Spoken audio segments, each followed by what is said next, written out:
Hey there, Toolaholics. Today we're going to do a review of the Milwaukee M18 Fuel mid-torque half-inch drive impact driver. To be honest, I kind of hoped it would be a little stronger than it actually is. It's pretty good really, but not quite what I was hoping for. So I probably should have sprung for the extra money and got the high torque one, but it was $100 more and it's a little bulkier. If you want to get the most power out of it, you're going to want to run one of these massive HD 12-hour batteries. The high output batteries give more power to the tool, and the bigger the battery, the more power it gets. Although it'll run just fine on a 5-hour battery. It'll even run on a 2-hour battery, but you're not going to get as much power out of it that way. It's fuel, which means it's brushless, so if you get it wet, it's an impact driver, you're going to get it wet. You want it, definitely, I would say, get brushless for an impact driver. If you get it wet, it's not going to kill it. It's got forward reverse here, which are easy to find. It's got 3 different speed settings. They're speed and power, basically. On 1, it's slower and less torque. On 3, it's faster and it's got more torque. It's got nice little light here to help you find the hole. It's always really frustrating when you can't find a hole. It's got the little mounts for a belt hook if you really want to do that.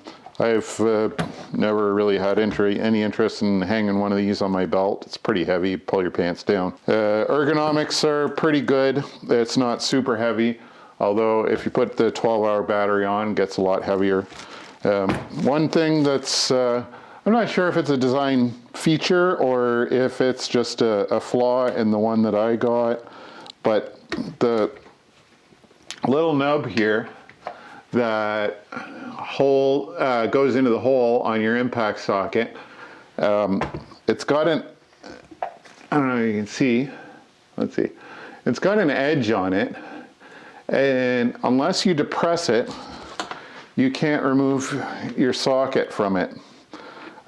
You can avoid that by missing the hole, and it makes it a little bit tricky to, you have to depress it a little bit to get your socket on as well.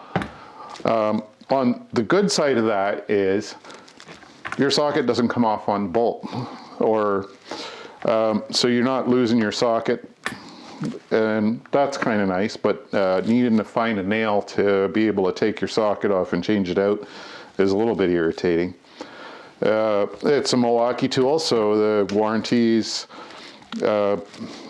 you can warranty a Milwaukee tool based on the serial number. If it's less than 5 years old, they'll repair it or replace it, which is really good because I'm terrible at keeping track of receipts for tools, and I don't want to have to go register all my tools to like be able to warranty them. It's durable. You can see I beat the crap out of this. It's relatively strong. Like, it'll do most of the jobs that you want to do with it. It'll drive 12-inch long half-inch legs into frozen lumber all day. It'll break bolts or nuts that are seized up most of the time. It saves a lot of having to get a cheater bar out and use a wrench and a socket. Overall, it's a pretty good tool. I think I would have, if I had known it had, if I had used it before I bought it, I had bought the one that was a little stronger. It's a pretty strong driver. It's stronger than the ones that are made by other brands in the same sort of a range. That's about it. That's a Milwaukee Fuel M18 half-inch drive impact driver. If you've enjoyed this review or found it useful, be sure to check out my channel for more cool tool reviews and more tool haul. If you hated this review or thought it was dumb, then feel free to call me an idiot in the comments. I'll be posting new tool reviews often, so be sure to subscribe and click that notification bell.